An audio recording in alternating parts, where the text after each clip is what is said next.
નમસ્કાર. હાલમાં અમદાવાદ શાહપુરમાં ઘરમાં ઊંઘતા 8 વર્ષના બાળક સહિત માતા પિતાનું મોત.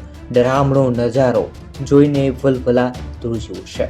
હાલમાં દુઃખદાયક રડાવી દે તેવી ઘટના સામે આવી છે. ગુજરાતમાંથી ઘણીવાર આગ લાગવાની ઘટનાઓ સામે આવતી હોય છે. હાલમાં અમદાવાદમાંથી સામે આવી છે આ ઘટના. પરિવારમાં 3 લોકોના મોત નીપજ્યા છે, જેના કારણે શોકનો માહોલ આસપાસના વિસ્તારમાં વ્યાપ્યો. સવારે 4 વાગ્યે રહેણાંક મકાનની અંદર આગ ભભૂલી, જેના કારણે 3 લોકોની જિંદગી હોમાઈ ગઈ. કે હાલ તો આગ લાગવાનું કારણ સામે આવ્યું નથી, પરંતુ આગ લાગી છે.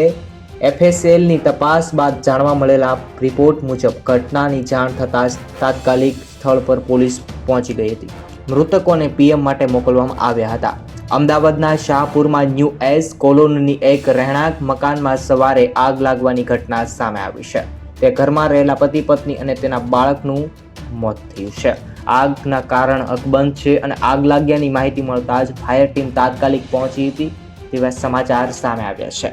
ભગવાન આ લોકોની આત્માને શાંતિ આપે, ઓમ શાંતિ.